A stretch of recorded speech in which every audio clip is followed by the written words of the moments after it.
자, 우리가 이제 이 에베소서의 말씀을 지난주까지 1장부터 6장까지의 내용들을 다 함께 나누었습니다.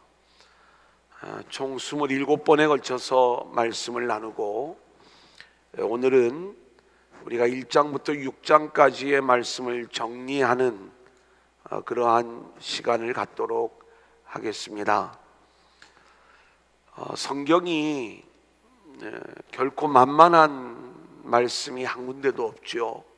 우리가 창세기부터 요한계시록까지 성경을 열심히 통독도 하고 또 필사도 하고 암송도 하고 또 우리가 일생을 이 성경 말씀을 통해서 설교를 들어오지만, 늘 성경을 읽을 때마다 이 말씀의 참된 의미를 알아간다는 것은 그렇게 만만한 일이 아니라는 것을 우리들이 고백하지 않을 수가 없습니다.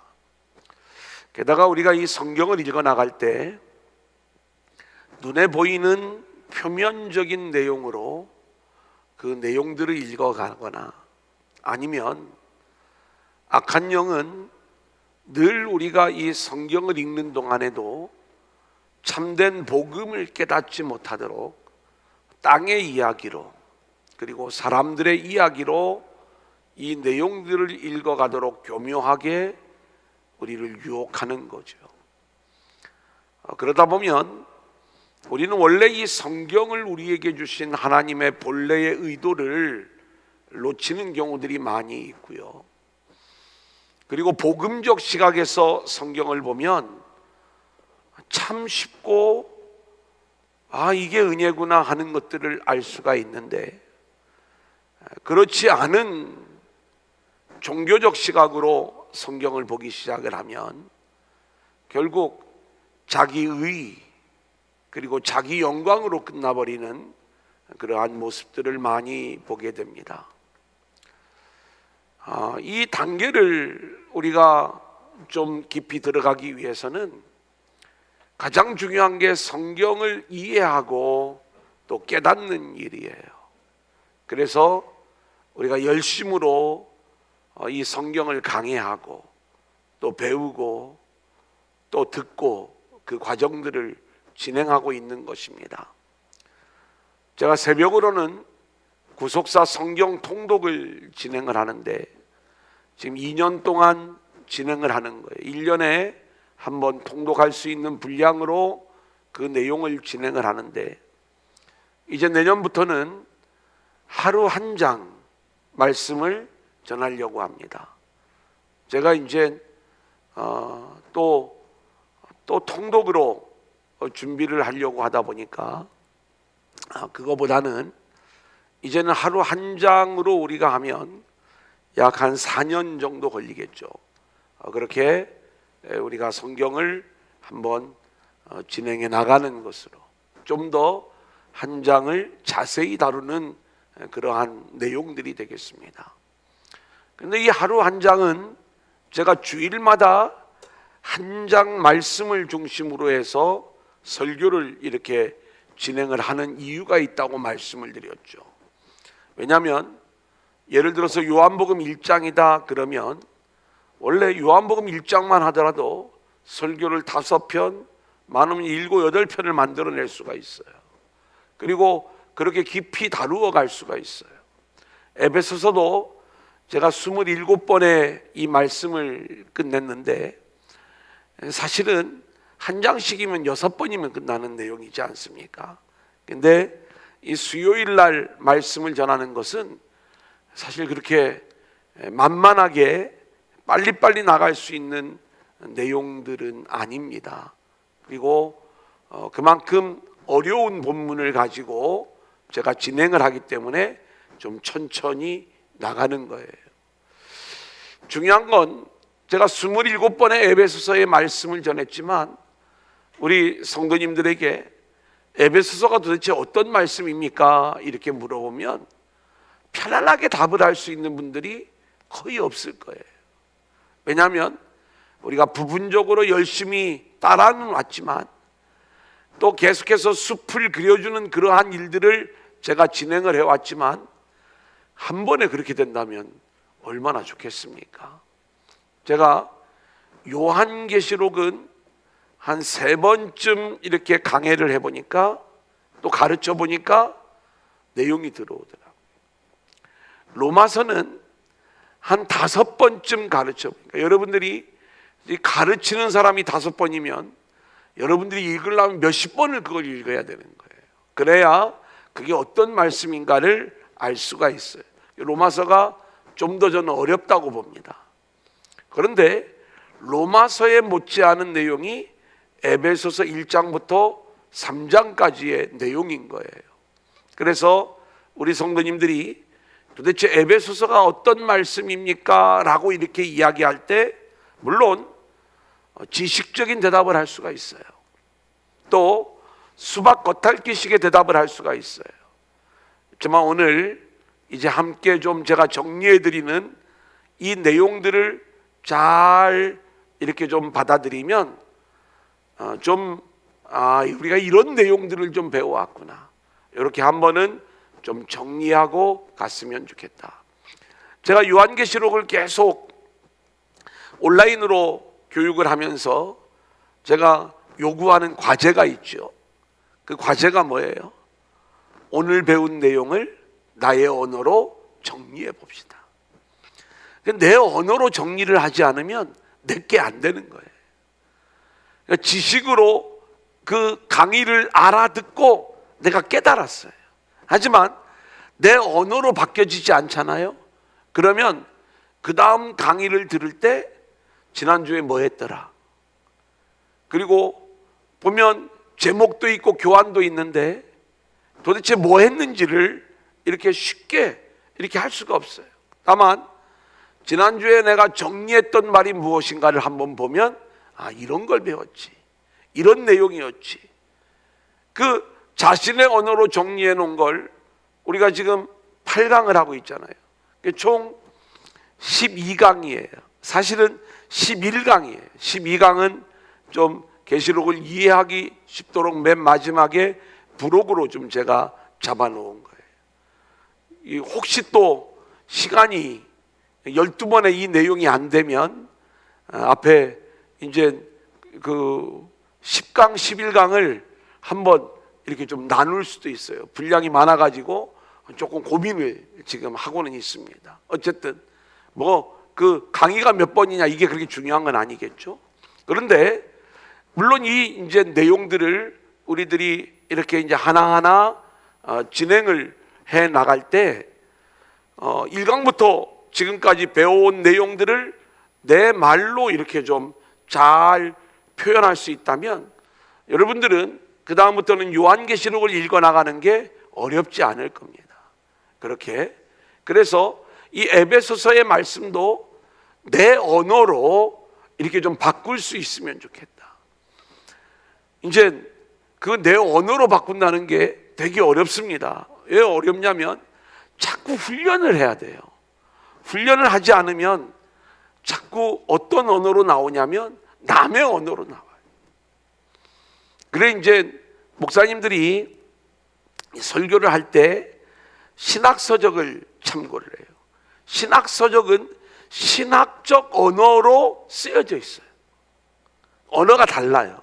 내용은 어떤 그 나름대로의 내용들이 있죠. 그런데 그 신학적 언어를 가지고 제가 설교를 한다면 우리 성도님들이 그 내용을 못 알아들어요. 그리고 힘듭니다. 그런 내용들이. 그리고 제가 이렇게 이제 거기서 어떤 내용들을 이렇게 인용을 해왔을 때 그것을 제 언어로 이렇게 설명을 해드리지 않으면 우리 성도님들이 알아듣지를 못합니다. 그 말씀을. 그래서 그 모든 것들이 설교자의 안에 들어와서 녹아지는 거죠. 그래갖고 그 설교자의 언어로 그것이 이제 녹아 나올 때 본인이 이해하지도 못한 걸 어떻게 설명할 수 있겠어요? 본인 것으로 완전히 이해되어서 또 적용되고 또 묵상하고 이런 여러 가지들을 이렇게 준비하는 과정들을 통해서 이제 마치 엑기스를 짜내듯이 그 짜내어진 그 말씀들을 이렇게 먹이는 것, 이게 이제 설교자의 과제가 아니겠습니까? 이건 이제 제가 하는 일인데, 우리 성도님들은 이 말씀을 통해서 적어도 이 말씀이 나에게 주시는 말씀으로 우리가 받기 위해서는 반드시 그런 과정들이 좀 있었으면 좋겠다. 자기의 언어로 혼자 이렇게 얘기해 보면 돼요. 누워서 오늘 에베소서가 어떤 말씀이지? 모르면 교환 있잖아요. 또 제가 이제 이런 교환들을 우리 밴드에 이렇게 올려드릴 때가 많이 있는데, 그 내용들을 보면서 몇 번을 읽어보세요. 이렇게 읽어보면서 정리를 하면 우리가 성경의 어려운 부분들도 이렇게 쉽게 풀어 나갈 수 있겠다, 이런 말씀을 드리겠습니다. 자, 이제 에베소서 정리를 해드립니다. 우리가 이제 자꾸 우리의 생각들을 이렇게 좀 생각의 나래를 펼쳐 가야 되는 거예요. 에베소서가 먼저 어떤 책이냐, 누가 썼냐? 사도 바울이 로마 감옥에서 에베소 교회에 보낸 편지가 에베소서인 거예요. 이건 우리가 알지요.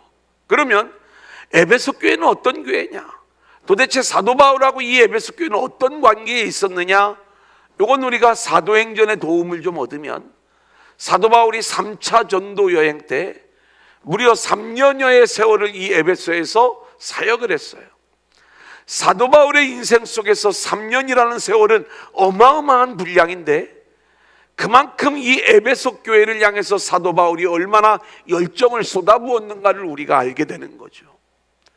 그런데 이 에베소 교회, 이곳에 가서 사도 바울이 복음을 전할 때 회당에서 쫓겨나 두란노 서원에서 말씀을 전하잖아요. 근데 이 말씀 사역이 얼마나 강력했는지, 매일매일 하루에 5시간이 넘는 시간을 말씀으로 가르치고 선포했을 때에 온 아시아에 있는 유대인 헬라인들이 다 하나님의 말씀을 믿었다고 그랬어요. 이 얘기는 무슨 얘기냐면, 그 온 아시아는 소아시아 그 지역을 얘기하는 거죠. 그런데 유대인 헬라인들이 그렇게 말씀으로 무장한 거예요. 그래서 우리가 이 에베소 교회는 상당히 실력이 있는 교회였어요. 여러분, 실력이 뭐 그렇게 중요하냐 이렇게 생각할지 모르지만, 실력이 없잖아요. 그러면 굉장히 문제가 돼요. 요즘도 이 실력이 문제가 됩니다. 어떤 게 문제가 되냐면, 내가 모르기 때문에 제가 요한계시록을 제가 가르치잖아요. 제가 실력이 있다는 이 얘기를 하려고 하는 게 아니라, 여러분들이 요한계시록을 모르잖아요. 그러면 뭘로 배울 거예요? 어디에 가요? 기독교 백화점을 가겠죠. 거기 가서 이 요한계시록 책을 사겠죠. 그런데 어떤 책을 살 거예요? 제가 가르치는 것처럼 그렇게 되어 있는 책은 거의 없어요. 쉽게 이야기하면, 물론 저도 이제 제가 이것을 깨우친 스승이 있죠. 교수님이 계시고 뭐 그런 분들이 있죠. 이제 기본적으로 이 과정들을 이렇게 좀 알게 되는. 그런데 계시록은 어떤 관점으로 보느냐에 따라서 전혀 다른 내용을 가르치는 거예요. 그러니까 전에는 대부분의 목회자들이 세대주의의 영향을 받아가지고 이 내용들을 계속 그렇게 수십 년을 한국교회가 가르쳐 왔어요. 그러다 보니까 저도 그렇게 알고 있었어요. 근데 이제 구속사가 열리고 복음으로 이 내용들을 보기 시작을 하면서 뭔가 이 부분들을 이렇게 보면 안 되는 거죠. 제가 유튜브를 함부로 보지 말라고 하는 이유는 뭐냐면, 그 유튜브의 내용들을 여러분들이 보면 계속 그 유튜버가 주는 그 말을 먹게 돼 있어요. 말씀을 먹어야 되는데 계속 그 말을 먹잖아요. 그러면 내 사상이, 내 이 구조가 다 그쪽으로 가게 돼 있는 거예요. 그러면 말씀이 내 생각을 깨워야 되는데 내 생각대로 말씀을 읽는다니까요. 말씀이 코에 걸면 코걸이고 귀에 걸면 귀걸이가 되는 거죠. 그러니까 이런 엉뚱한 것이 나타날 수밖에 없어요. 그래서 마귀는 바로 그런 것들을 가지고 우리를 늘 이 하나님의 말씀을 읽는데도, 열심히 내가 말씀을 읽었는데 엉뚱한 방향으로 나아가도록 그렇게 하는 거죠. 왜요? 모르니까. 뭐가 옳은 말씀인지, 뭐가 옳은 해석인지를 우리가 알 수가 없는 거예요. 우리가 똑같은 한 사람을 조명을 할 적에도 전혀 다른 해석들이 나와요. 근데 말씀도요, 보면은 똑같은 말씀인데 얼마나 다양한 해석들이 나오는데, 그런데 적어도 우리가 사도 바울이 어떻게 오죽했으면 다른 복음을 전하는 자들은 저주를 받을지어다 이렇게 얘기를 했겠어요. 복음을 무너뜨리는 거니까. 그래 이제 이 복음을 전하는 게 정말 중요한데, 에베소 교회가 실력이 있었다는 게 뭐냐면 이 교회는 복음이 뭔가를 알았어요.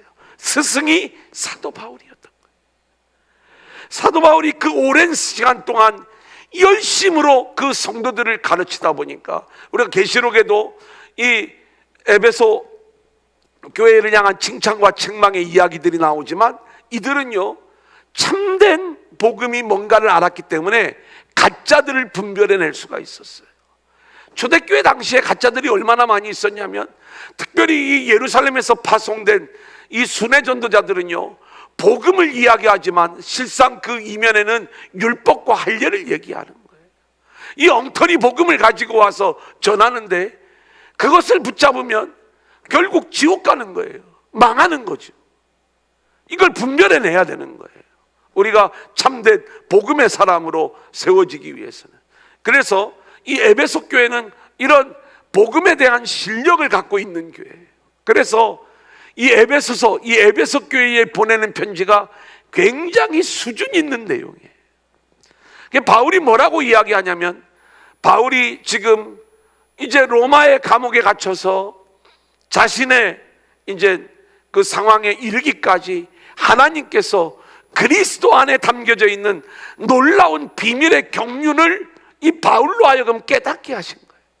이게 바울은 이 편지를 하면서 뭐냐면, 내가 깨달은 이 그리스도의 비밀을 너희도 깨달아 알기를 원한다. 그래 이 편지를 보내는 겁니다. 그 편지의 내용은 뭐냐, 우리가 그냥 지식으로 이 에베소서를 배우면, 신학교에 가서 배우면 에베소서 교회론 이렇게 해요. 에베소서는 교회론을 우리에게 알려주는 말씀입니다. 맞아요. 그게 어쨌다고? 에베소서가 교회론을 알려주는데 도대체 뭐가 교회론이라는 얘기예요. 여기에 담겨져 있는 복음의 의미가 뭐예요? 우리가 이 바울과 에베소 교회, 그리고 바울이 지금 이 에베소서를 지금 쓴 그러한 이유들을 우리가 알아야 되는데, 그 바울이 깨달은 이 비밀이 뭐냐면, 하나님이 그리스도 안에서 저와 여러분을 영광스러운 교회로 세우셨다 이 말씀인 거예요. 그러면 영광스러운 교회로 세우셨다는 이야기는 뭐냐? 우리 교회라는 게 지금 이제 여기 이렇게 건물 모양을 두란노 교회, 우리가 생각하는 적어도 교회가 이런 건물 또 이런 조직 이런 게 아니라는 건 우리가 알잖아요. 그러면 저와 여러분이 하나님이 영광스러운 교회로 세운 게 우리 성도라는 거, 저와 여러분이라는 거, 이건 우리가 알잖아요. 아는데 우리를 그렇게 영광스러운 교회로 세우기 위하여 하나님이 하신 일이 있는데, 이 하나님이 성부 하나님 혼자 한 게 아니라 성부 하나님, 성자 예수님, 성령님이 하신 일을 바울은 깨달은 거예요. 어떻게 깨닫냐? 창세전에, 이건 내가 태어나기 전부터 하나님의 선택과 예정이 나한테 있었어. 그리스도 안에서 창세전에 우리를 선택했다는 거예요. 이게 하나님이 하신 일이에요. 이 땅에 와서는 하나님이 우리를 부르시는데, 우리를 위하여 누가 일을 하시냐면 그리스도께서 십자가에서 우리의 모든 죄를 담당하시는 이 구속의 일을 우리 주님이 감당하시는 거예요. 그 주님의 십자가의 은혜로 말미암아 우리가 죄 사함을 얻었어요. 주님이 그 피값으로 우리를 다시 사시는 거예요. 그리고 나서 성령님이 어떻게 하셔요? 우리를 하나님의 자녀로 인쳐주시는 거예요. 이렇게 저와 여러분이 영광스러운 교회로 세워지는 이 부분에는 어떤 일들이 있었냐면 성부 하나님의 선택과 예정, 그리고 성자 예수님의 구속의 사역, 그리고 성령님의 이 인치심, 이 일들이 있는데 왜 하나님이 이 일들을 진행해 나가는가? 왜 우리를 영광스러운 그러한 교회로 세우시는가? 그 내용을 봤더니 하나님의 관심은 아들의 영광이 드러나는 하나님의 나라더라, 이 말씀인 거예요. 그래서 저와 여러분이 영광스러운 교회로 세워졌을 때 우리의 사명은 뭐예요? 아들의 영광을 드러내는 것, 예수님의 영광을 드러내는 것. 그래서 성경은요, 실제로 예수님에 대한 이야기, 그 하늘의 이야기를 우리 가운데 들려주는 거고요.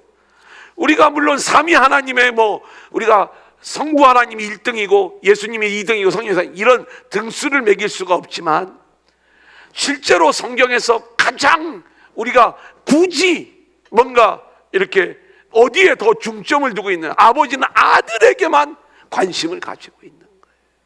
그래서 요한계시록을 봐도 창조주 하나님을 찬양을 하는 게 4장에 나오는데, 5장에 보면은 구속의 어린 양, 죽임당하신 어린 양 예수를 찬양하는 내용이 나오는데, 그 5장의 찬양이 4장보다 더 많은 피조물들이 그렇게 어린 양 예수를 찬양하는 모양으로 등장하는 거예요. 그러니까 삼위일체 하나님이시지만 그만큼 하나님께서 이 아들의 무릎 앞에, 그 이름 앞에 모든 무릎을 꿇게 하시는 이 일들을 하나님이 진행해 나가시는 거죠. 그래서 이 비밀을 누가 깨달았어요? 바울이 깨달은 거예요. 그러니까 너희가 이것을 알기를 원한다, 이 이야기를 진행하고 있는 거예요. 자, 그러면서 에베소서 좀 성경을 몇 군데 읽고 바로 넘어가겠습니다. 에베소서 3장 4절 같이 읽어볼까요? 시작. 그것을 읽으면 내가 그리스도의 비밀을 깨달은 것을 너희가 알 수 그죠? 있으리라. 내가 그리스도의 비밀을 깨달은 걸 너희도 알기를 원한다는 거예요. 그 다음에 1장 23절 교회는 시작. 교회는 그의 몸이니 만물 안에서 만물을 충만하게 하시는 이의 충만함이니라. 여러분 보세요. 이제는 저와 여러분은, 교회는 그의 몸이라고 이렇게 이야기했어요. 그래서 만물 안에 만물을 충만하게 하시는 이의 충만함이니라. 그러니까 교회란 건물이 아니라 저와 여러분 각자가 교회로 부르심을 받은 존재들이고요. 게다가 저와 여러분이 이제 한 몸을 이루어 이제는 그리스도의 통치를 받는 한 몸 된 공동체를 이루어가는 게 이제 우리들의 모습인데, 바울은 이렇게 에베소 교회로 하여금 하나님이 하신 일들을 그 교인들이, 그 성도들이 알게 해달라고 기도하고 있는 거예요. 자, 그러면 4번으로 넘어갑니다. 자, 에베소 2장으로 가면 허물과 죄로 죽었던 너희를 살리셨도다, 이 말씀이 등장하죠. 그러니까 저와 여러분은 본질상 진노의 자녀요 불순종의 아들이었어요. 근데 우리를 살리신 이유가 뭐예요? 아들의 영광 때문에 살렸다고 말씀을 드렸잖아요. 우리를 살리신 건 영광스러운 교회로 세우시기 위함인데, 그 영광스러운 교회로 세우시는 그 본질적인 목적이 아들의 영광을 드러내는 존재가 우리는 되어야 되는 거예요. 그래서 그렇게 우리를 이끌어 가시는 거거든요. 자, 그런데 여기서 우리가 알아야 될 것이 있어요. 뭐냐면, 그렇기 때문에 구원은 사람의 일이 아닌 하나님의 일이라는 걸 우리가 알아야 되고, 그리고 구원이 나의 영광을 위한 일이 아니라 아들의 영광, 하나님의 영광을 위한 일이라는 걸 우리가 알아야 돼요. 이걸 모르면 우리가 어떤 모습이 되냐면 이런 모습이 됩니다. 구원이 내가 예수를 믿어서 구원을 받는다 이렇게 생각을 하잖아요. 그러면 믿음이 좋을 적에는 내가 구원받은 존재인 걸 확신하게 되는데, 내 믿음이 흔들려 버리면 내 구원도 흔들려 버리는 거예요. 왜냐하면 그 구원에 대한 주도권이 나에게 있기 때문에, 내가 믿어서 구원받는 거, 이거로 우리가 생각을 하면, 그런데 이 구원은 하나님의 일이에요. 누구를 위하여? 나의 영광이 아닌 아들의 영광을 위하여 하나님이 저와 여러분을 영광스러운 교회로 세우셨다는 거거든요. 그러니까 죄가 있으면 우리가 영광스러운 교회가 될 수 없으니까. 그래서 하나님이 우리의 이 죄의 문제를 해결해 주시고 그렇게 우리를 영광스러운 교회로 세우신 게 이게 구원의 일인데, 이 일이 바로 아들의 영광을 드러내기 위한 하나님의 일하십니다. 그 하나님은 그 하나님의 일하심을 가지고 뭐를 했냐? 로마서 8장에 보면 우리가 태어나기 전부터 우리를 미리 아시고 미리 정하셨다는 거예요. 이 땅에 태어난 우리를 찾아오셔서 우리를 부르셨다는 거예요. 그리고 부르심에 응답한 우리들을 의롭다고 하시고, 그리고 우리가 죽어서 영원한 천국에 가게 될 때 우리를 영화롭게 하시는 이 모든 일들을 하나님이 하시는데, 하시는 이유는 뭐냐? 저와 여러분이 영광스러운 교회가 되어 아들의 영광을 드러내는, 그리고 우리는 영원한 하나님 나라를 살아가는 게 뭔지 아십니까? 나를 통해서 그리스도가 드러나고 있으면 이게 하나님 나라를 살아가고 있는 거예요. 나를 통해서 내 영광이 드러나고 내 의가 드러나고 있으면 여러분은 예수를 믿지만 여전히 예수를 모르는 자들이에요. 예수가 내 안에 들어와서 그 주님의 은혜와 그 주님의 영광, 그래서 우리가 이 에베소서 1장을 보면 그의 은혜의 영광을 찬송하게 하려 하십니다. 이걸 계속해서 반복해서 우리 가운데 말씀하고 있는 것들을 우리가 보게 되는 것 아닙니까? 그래서 우리는요, 내 개인이 이런 영광스러운 교회가 되어야 되고, 그리스도 안에서 또 하나는 우리가 서로 연결되어져서 한 몸을 이루어 우리 공동체를 통하여 또한 하나님의 영광이 나타나야 되는, 이 교회를 분명하게 그렇게 설명을 해주고 있는 거예요. 자, 에베소서 2장 21절 22절 같이 읽어볼까요? 시작. 그의 안에서 건물마다 서로 연결하여 주 안에서 성전이 되어가고, 너희도 성령 안에서 하나님이 거하실 처소가 되기 위하여 그리스도 예수 안에서 함께 지어져 가느니라. 자, 구원받은 성도들은요, 한 사람 한 사람이 성전에 모여서 연결되고 함께 지어져 가는 그러한 모습이다. 성령 안에서, 예수 안에서 하나님이 거하실 처소가 되기 위해 함께 지어져 가는 일인데, 여러분 이게 얼마나 영광스러운 일인지 몰라요. 우리가 한번 생각해 보세요. 저와 여러분이 도대체 어떤 존재이기에 우리같이 이렇게 자격 없는 자를 위하여 누가 움직이셨다고요? 성부 하나님이 창세전부터 선택과 예정을 하시고, 그 예정이 뭐라고 말씀했어요? 너는 구원, 너는 심판, 이런 운명론이 아니라고 그랬죠. 왜 하나님이 우리를 예정하셔요? 하나님의 예정이 없으면 누구도 구원을 못 받아. 왜요? 죄인인 인간이 인간의 실력으로 의의 길을 깨닫고 돌아올 수 있는 길이란 없는 거예요. 하나님의 선택과 예정이 있었기 때문에 우리는 그 은혜로 구원의 길에 들어서게 된 것이고 구원의 은총을 누리게 되는 줄로 믿습니다.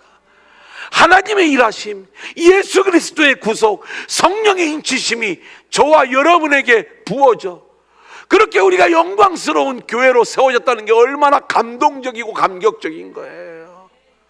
뿐만 아니라 저와 여러분이 한 몸된 공동체를 이루어, 건물이 서로 연결되어진다고 하잖아요. 저와 여러분이 서로 연결되고 함께 지어져가는 공동체가 되어야 되는데, 그래서 우리의 머리는 예수님이고 한 몸의 지체인 우리가 되었던 거예요. 저와 여러분이 이 거룩한 공동체의 지체가 되었다는 것, 여기에 들어오는 존재가 되었다는 것, 여러분 이게 얼마나 놀라운 일이에요. 여러분 안 시켜주면 어떡할 거예요? 세상 사람들은 나 거기 안 들어가, 나 할 일 너무 많아, 소도 사야 되고 장가 가야 되고 밭도 갈아야 되고 할 일이 너무 많아, 세상에서 나 그거 안 해. 이 일의 소중함, 이게 얼마나 가치 있는 일인지를 전혀 모르고 있기 때문에 이 영광스러움을 모르고 있는 거죠.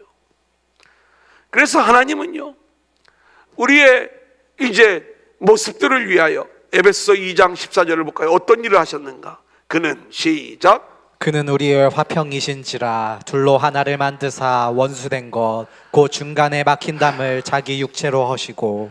보세요. 우리가 한몸된 공동체를 이루어야 되는데 이것을 누가 하시냐면 예수님이 하시는 거예요. 하나님과 인간 사이에 죄로 막힌 이 담이 있었어요. 인간과 인간 사이에 담이 있어요. 유대인과 이방인 사이에 담이 있어요. 남편과 아내 사이에 담이 있어요. 부모와 자녀, 상전과 종 사이에 담이 있어요.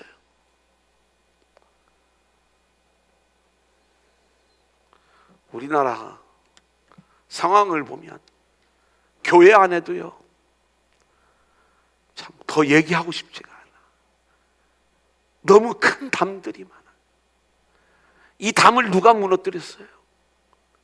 예수님이 무너뜨렸다고 했잖아요. 예수 안에서도 안 무너지면은요, 우리는 하나됨을 이룰 수가 없어요. 우리가 예수 안에서 안 무너지면, 예수님이 무너뜨렸는데 그 예수 안에서조차도 우리가 무너지지 않으면 우리가 어떻게 한 몸된 공동체를 이루겠습니까?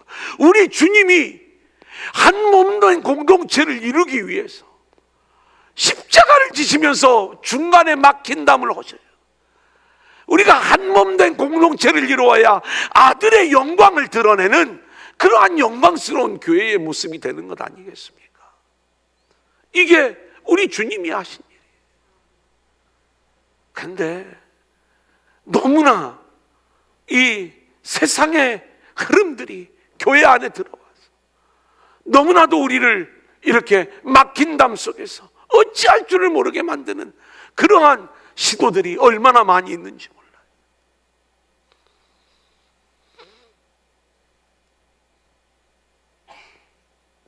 7번을 보면 에베소 3장에서는 그리스도의 비밀을 아는 자로서 영광스러운 교회를 위한 바울의 기도예요.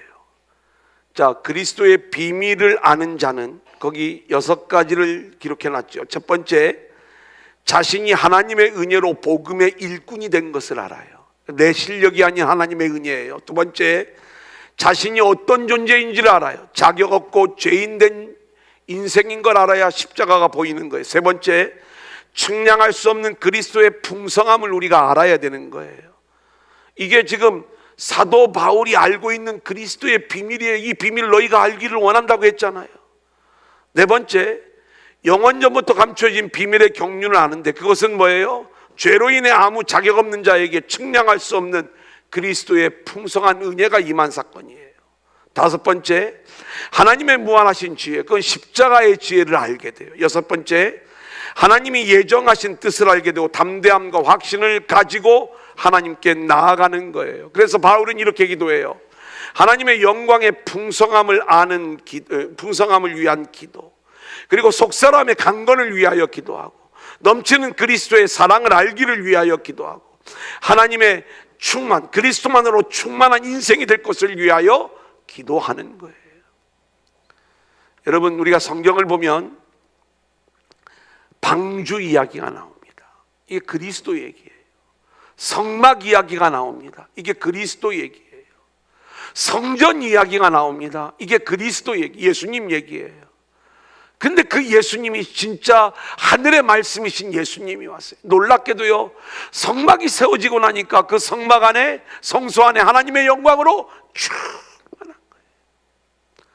성전이 세워지고 나서 낙성식을 하는데 여호와의 영광이 그 성전에 충만해서 제사장들이 능히 서서 섬기지 못할 정도로 그 충만한 영광의 모습들을 보게 돼요. 교회가 영광스러운 교회로 하나님의 임재 속에 이루어지는 거죠.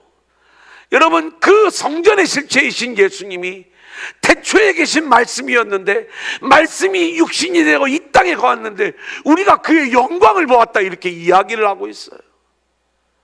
예수님이 이 땅에 오신 일이 하나님의 어마어마한 영광이 우리 가운데 온 거예요. 여러분, 그렇다면 말씀 속에서 예수 그리스도가 우리 안에 들어오면요, 그 예수 그리스도 안에 담겨져 있는 영광의 충만함이 우리에게 그대로 임하게 되는 줄로 믿습니다. 이게 지금 성전을 영광스럽게 하시는 하나님의 일하심이에요. 우리 안에 예수가 있다면 그 하늘의 영광이 우리 안에 담아져 있는 거고, 그 영광을 우리는 그대로 드러내는 삶을 살아야 되는데, 우리는 이 하늘의 영광을 드러내지 아니하고 자기 영광에 갇혀 있으니까 이 하늘의 영광이 시시해 보이고 또 관심도 없는 것이고, 늘 내 영광, 내 노력, 내 성과, 내가 한 일, 여기에만 의미를 부여하는 그러한 모습들로 나아갈 때가 얼마나 많이 있는가.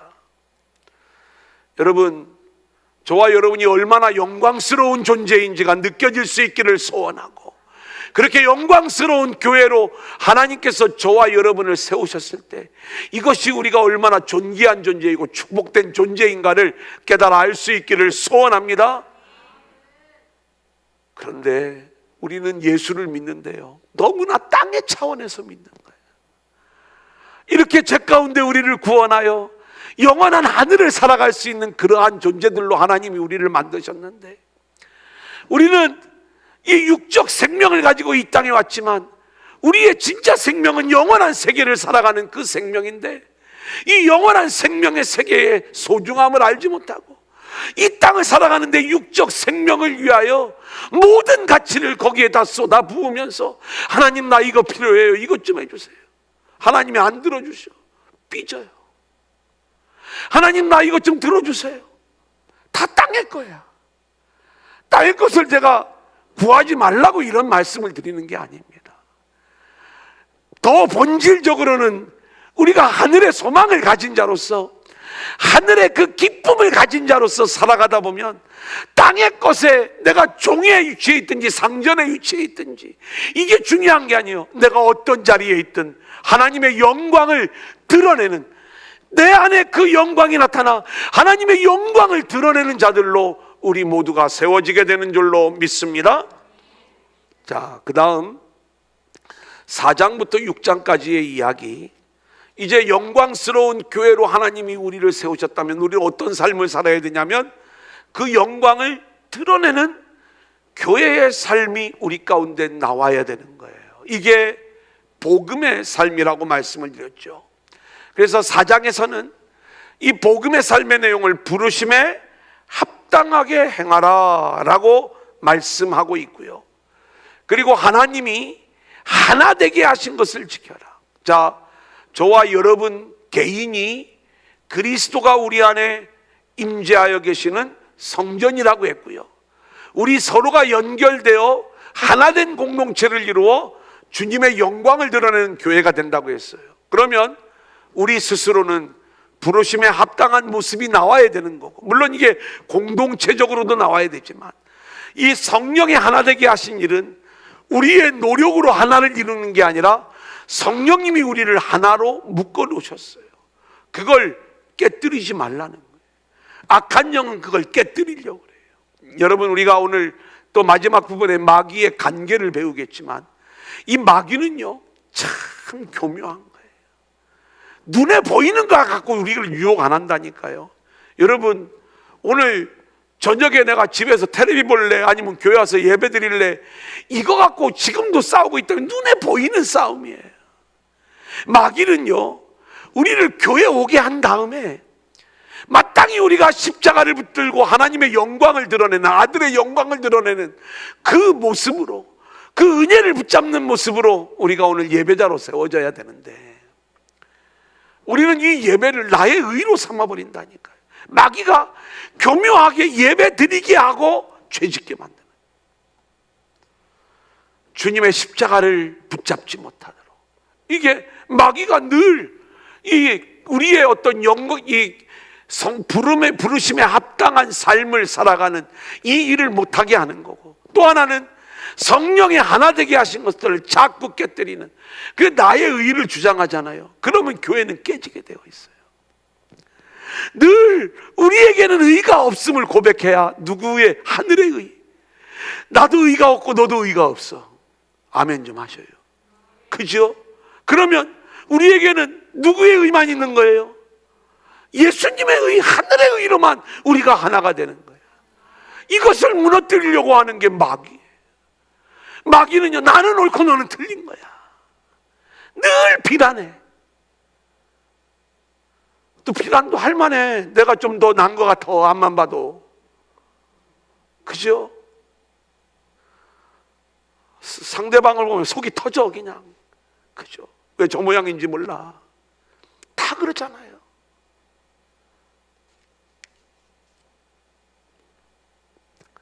사장에서 영광스러운 교회의 삶을 사는 자들에게 어린아이가 되지 말고 그에게까지, 예수에게까지 자라라고 이야기를. 어린아이는요, 보이는 단계, 눈에 보이는 것, 종교에 머물러 있는 단계예요. 뭔지 아시겠죠? 그에게까지 자랄지라. 이건 뭐예요? 하늘의 가치를 두고 주님으로만 만족하고 살아가는 그 삶으로 우리가 나가야 되는 거고, 또 하나, 감각 없는 자가 되지 말고. 이 영적 감각이죠. 이 감각은 뭐예요? 하늘에 대한 감각이 없어. 늘 땅의 것으로만 살아가는 그러한 자가 되지 말고 새 사람을 입어야 된다, 이렇게 말씀하고 있는 거예요. 우리 4장 15절 32절 계속 읽겠습니다. 시작. 오직 사랑 안에서 참된 것을 하여 범사에 그에게까지 자랄지라. 그는 머리니 곧 그리스도라. 서로 친절하게 하며 불쌍히 여기며 서로 용서하기를 하나님이 그리스도 안에서 너희를 용서하심과 같이 하라. 자, 이제 5장에서는 하나님을 본받는 자가 되고 빛의 자녀들처럼 행하라고 말씀하고 있어요.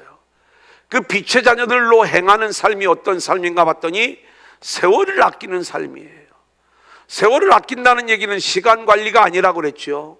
마귀에게 빼앗겨버린 시간을 되찾아오는 삶이라고 그랬어요. 어떤 시간이 마귀에게 빼앗긴 시간이라고 그랬죠? 공부하지 않고 노는 시간? 그게 아니에요. 내가 성실하지 못했던 시간? 그런 거 아니에요. 뭐 그것도 물론 들어갈 수 있겠지만 본질적으로 자기의 영광을 위한 시간은 마귀에게 빼앗겨버린 시간이에요. 주님의 영광, 하늘의 영광을 위한 삶을 사는 시간은요, 그것이 다 낭비 같아도요, 그게 우리가 마귀에게 빼앗겼던 시간을 되찾아오는 거예요. 이걸 우리가 알아야 돼요. 그리고 술 취하지 말고 성령 충만한 삶으로 나와야 되는 것이죠. 술 취한 인생은 뭐라고 그랬죠? 낭비하는 인생이라고 그랬습니다. 그러면 성령 충만한 인생은 뭐냐? 자, 우리가 에베소서 5장 21절 그리스도를 한번 같이 읽어볼까요? 시작. 그리스도를 경외함으로 피차 복종하라. 자, 성령이 우리 안에서 하시는 일들이 있어요. 그건 뭐냐면 주님이 하신 일에 우리를 집중하게 만드는 거예요. 마귀는요, 내가 한 일에 집중하게 만들어요. 그러니까 주님이 하신 일에 우리가 집중하면 빛의 자녀된 삶이, 성령 충만한 삶이 나오게 되어져 있는데, 주님이 우리를 위하여 하신 일이 뭐라고 했어요? 우리를 구원하는 일이에요. 십자가에서 우리의 죄를 대신 짊어주신 거예요. 나같이 자격 없는 인생을 위하여 주님이 높고 높은 하늘 보좌를 버리시고 이 낮고 천한 이 땅에 오셔서 십자가에 달려 온 몸에 물과 피를 쏟으시면서 죄인 중에 괴수로 우리의 모든 죄를 지고 십자가에 달리신 그 주님의 그 은혜와 사랑을 아는 자들은요, 자격 없는 나에게 부어진 이 어마어마한 주님의 사랑을 아는 자들은 그 주님의 사랑이 나에게만 부어지는 게 아니라 옆에 있는 형제 자매에게 부어지는 걸 알 때 우리는 나의 의의를 근거로 해서 서로를 비난하고 헐뜯던 그 마음에서 이제는 서로를 존중하고 피차 복종하는 그 삶으로 나올 수가 있는 것이다, 이렇게 말씀을 드렸죠. 그래서 그 피차 복종하는 삶 속에서 우리가 한 몸된 하나된 공동체를 이루어 아들의 영광을 드러내는 영광스러운 교회의 모습을 이룰 수 있는 거예요. 그래서 여러분의 가정이 하나님의 나라, 하나님의 영광을 드러내는 하나님의 나라가 되려면 어떻게 해야 돼요? 아내들이요, 남편들이요 하신 말씀을 드려야죠. 아내는 남편에게 복종해야 돼. 남편은 아내를 사랑해야 돼. 그런데 이게 안 돼. 그러니까 늘 가정이 지옥인 거예요. 근데 우리는요, 우리 실력으로 이게 돼요, 안 돼요? 안 되죠. 주님의 그 십자가의 은혜를 아는 자만이, 그 십자가의 은혜와 사랑이 그렇게 내가 기도 제목으로 읽었던 내 남편에게 흘러가고 있는 걸 알게 될 때, 남편이 내가 평생 지고 가야 될 십자가가 아니라 내가 복종하고 내가 섬겨야 될 남편인 걸 알게 되는 거예요. 남편들이 아멘을 더 크게 하면 좋죠. 아내를 사랑하는 것도 마찬가지죠. 그죠? 이게 조강지처를 원하는 분들이 있더라고요. 이게 이제 그런데 아내를 사랑하는 것도요, 내가 내 실력으로 아내를 사랑할 수 있나요? 마음에 들면 사랑하지만 사랑이 나와요. 그게 없는 거예요. 그런데 우리를 영광스러운 교회로 세우기 위하여 우리 주님이 당신의 생명을 내놓는 그 사랑을 우리가 알고 있다면, 우리가 그 사랑 안에서 결국 내 아내를 사랑하는 그 모습으로 나올 때, 그러니까 우리에게서는 그 실력이 없지만 예수가 우리의 가정 안에 있을 때 이게 하나님의 나라가 되는 것 아니겠습니까? 주님이 이 일들을 이루시는 거예요. 교회도 마찬가지, 우리가 부모와 자녀도 마찬가지인 거고요. 그리고 상전과 종의 모양도 마찬가지인 거예요. 자, 그 내용들을 제가 거기다가 적어놨습니다. 우리 간단하게 제가 읽으면서 넘어가요. 5번을 보면, 그리스도가 어떤 분인지를 아는 자들만이 참된 복종의 삶이 나올 수 있는 것이고, 교회를 영광스러운 교회로 세우시기 위해 기꺼이 자신을 내어주신 주님의 사랑을 아는 자만이 참된 사랑을 할 수 있는 것이다. 그러니까 예수님이 우리 가정에 계셔야 참된 하나님 나라를 경험할 수 있는 거예요. 6장으로 넘어가면 부모와 자녀의 관계, 종과 상전의 관계가 나오지요. 최고의 부모 공경은 하나님 공경, 예수님 공경이라고 그랬어요. 최고의 자녀 양육은 말씀으로 함께 양육받는 거라고 그랬어요. 이게 하나님 나라예요. 종들은 종의 자리에 있게 하신 하나님의 뜻을 알고 그리스도에게 복종하듯 상전에게 복종하는 것이고, 상전들은요, 자기 힘으로 종들을 억압하지 말고 위협하지 말고 진짜 상전은 하늘에 있다는 것을 알고 종들을 위협하는 그 일을 우리가 그쳐야 되는 거예요. 자, 이제 에베소서의 맨 마지막 장면은 하나님의 전신갑주입니다. 하나님이 예수 그리스도로 우리를 전신갑주로 무장시켰다고 말씀을 드렸죠. 하나님이 우리에게 입혀주시는 전신갑주는 예수 그리스도라고 말씀을 드렸습니다. 왜 입혀주시죠? 마귀의 간계를 무너뜨리기 위해, 대적하기 위해서. 여러분 보세요. 저 보세요. 영광스러운 교회로 우리를 세우셨어요. 그런데 그 영광을 깨뜨리려고 하는 게 뭐라고요? 마귀예요. 마귀는 그 영광을 깨뜨리려고 우리를 어떻게 공격하는 줄 아세요? 너 네 영광 취해, 네 영광 취해, 너 필요한 거 취해.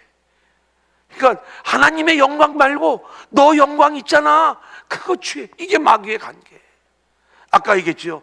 예배 못 드리게 하는 게 아니라 예배 자리에 나오게 하고 하나님의 영광이 아닌 자기 영광 취하게 하는 거. 이게 마귀의 관계예요. 여기에 넘어간 자는 항상 자기가 의로워. 자기의 죄인됨을 못 봐. 자기의 죄인됨을 못 보면 어떻게 돼요? 십자가가 안 보이는 거예요. 십자가가 없는 신앙이 되어버리는 거예요. 이 십자가의 은혜와 사랑을 아는 자만이 자기의 죄인됨이 보이고, 그러면 내 의를 자랑할 수가 없어요. 우리에게 필요한 게 그리스도의 의인 거예요. 그래서 주님의 영광만이 나타나. 아유, 우리 교회가 이렇게 은혜로운 교회가 된 것 우리 실력이 아니야. 주님의 은혜인 줄로 믿습니다. 그게 주의 영광만이 나타나는 거예요. 이런 거예요, 이런 거. 마귀의 관계. 그래서 하나님이 전신갑주를 입혀주셨거든요. 여러분 마태복음 16장 18절을 보면은요, 이거 같이 읽겠습니다. 또 내가, 시작. 또 내가 내게 이르노니 너는 베드로라. 내가 이 반석 위에 내 교회를 세우리니 음부의 권세가 이기지 못하리라. 여러분, 베드로에게 말씀한 이 반석 위에 내 교회를 세우겠다. 이 반석이 베드로의 신앙 고백이라고 했어요. 우리가 예수 믿는 그 믿음의 신앙 고백 위에 교회가 세워지는 거예요. 그 교회는요, 이런 건물의 교회를 얘기하는 게 아니에요. 거기서 말하는 교회나 예수님이 우리 안에 들어오셔서 우리가 성전된 교회를 이룬 거나 똑같은 교회예요. 근데 그 교회는 음부의 권세가 이겨요, 못 이겨요? 못 이기는 거예요. 음부의 권세는 뭐예요? 땅의 것을 가지고 우리를 무너뜨리는 거예요. 너 예수 믿어도 가난하잖아. 이걸 갖고 우리를 무너뜨리려고 그래. 너 예수 믿어도 아파 죽잖아 지금. 이걸 갖고 우리를 무너뜨리려고 그래. 너 예수 믿는데 네 자식 그 모양 좀 봐봐. 이걸 갖고 우리를 무너뜨리려고 그래. 이게 음부의 권세예요. 우리는 영광스러운 교회인데 하나님의 전신갑주를 우리가 입고 있으면 음부의 권세가, 마귀의 관계가 우리를 무너뜨리지 못하는 거예요. 우리는 늘 하나님의 나라를 누리며 살아가는 거예요. 그 어떤 환경 속에서도 기쁨으로 충만하고 하나님의 영광을 드러내는 그러한 모습으로 우리가 살아가는 거예요.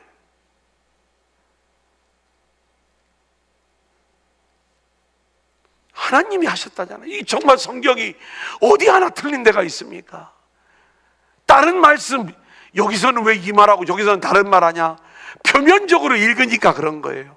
성경을 복음으로 읽으면 창세기부터 요한계시록까지 동일한 복음을 반복해서 우리에게 말씀해 주고 있는 것들을 우리는 보게 되는 것이죠. 자, 그렇다면 8번, 우리는 영광스러운 교회를 지키기 위해 마귀의 관계가 무엇인지, 씨름의 상대가 누구인지를 알아야 되고요. 하나님이 우리에게 입혀주신 전신갑주, 진리의 허리띠, 의의 호심경, 평안의 복음의 신, 믿음의 방패, 구원의 투구, 성령의 검, 곧 하나님의 말씀이 무엇인지를 우리가 알아야 돼요. 다 배웠던 내용이에요. 그리고 이 하나님의 전신갑주가 우리가 노력해서 얻어야 될 것이 아니라 이미 우리에게 입혀진 거라고 그랬죠. 그런데 이것이 작동되기 위해서는 우리가 어떻게 해야 된다고 했어요? 성령 안에서 기도해야 된다는 거예요. 이게 정말 중요한 거예요. 우리가 성령 안에서 기도하는 그러한 존재로 세워지는 것. 우리가 11월 1일 이 추수감사 축제를 지내고 나서 이 일부터 정말 이 코로나로 인해서 무너졌던 새벽 제단부터 시작을 해서 기도의 자단들이 다시 회복되어질 수 있기를 소원합니다. 그래서 우리가 특별 새벽 기도회를 상징적으로 진행하지만 이 기간만 우리가 회복하자는 게 아니라 이 기회를 통해서 기도의 재단들이 다 회복되어지기를 원하는 거예요. 마지막으로 바울이 에베소 교회에 알리고자 했던 것은, 바울은 감옥에 갇힌 상황 속에서도 철저히 하나님의 은혜 안에 있음을 고백하는 거죠. 영광스러운 교회로 세워진 자들은요, 상황과 형편과 그의 사정이 하나님의 영광을 드러내는데 아무런 문제가 안 되는 거예요. 그래서 은혜의 본질이라고 하는 것은 자신의 죄를 아는 것이고, 십자가의 은혜로 죄의 용서함을 받은 자임을 알아야 늘 우리는 그 아들의 영광을 드러낼 수 있는 거예요. 그 은혜를. 그래서 은혜가 있다는 것은 자신을 부르신 하나님의 뜻을 안다는 것이고, 부르심에 합당한 삶으로 인도함을 받는 것을 말하는 거예요. 그것은 어떤 형편에서도 그의 은혜의 영광을 찬송하는 것입니다. 예, 오늘 여기까지 하겠습니다. 우리가 이제 이 에베소서의 말씀이 우리를 영광스러운 교회로 세웠다라고 할 때 우리를 통해서 하나님의 영광이 드러나는 것인데, 그 영광을 마귀는 깨뜨리려고 하지만 하나님은 이미 하나님의 전신갑주를 입혀놓고 그 영광을 드러내는 존재를 우리를 이끌어 가시려고 할 때 우리는 하나님이 하신 일들을 믿으며 성령 안에서 기도하며 그 영광을 드러내는 자들로 우리가 나타나야 되는 것이다. 그리고 그 영광스러운 교회의 삶이 우리 가운데 있어져야 되는 것이다. 요 내용, 우리가 이 에베소서의 내용들을 잘 기억하면서 저와 여러분들이 멋진, 정말 하나님이 원하시는 세우신 모습 그대로 멋진 성도들로, 영광스러운 교회들로 세워질 수 있기를 소원합니다.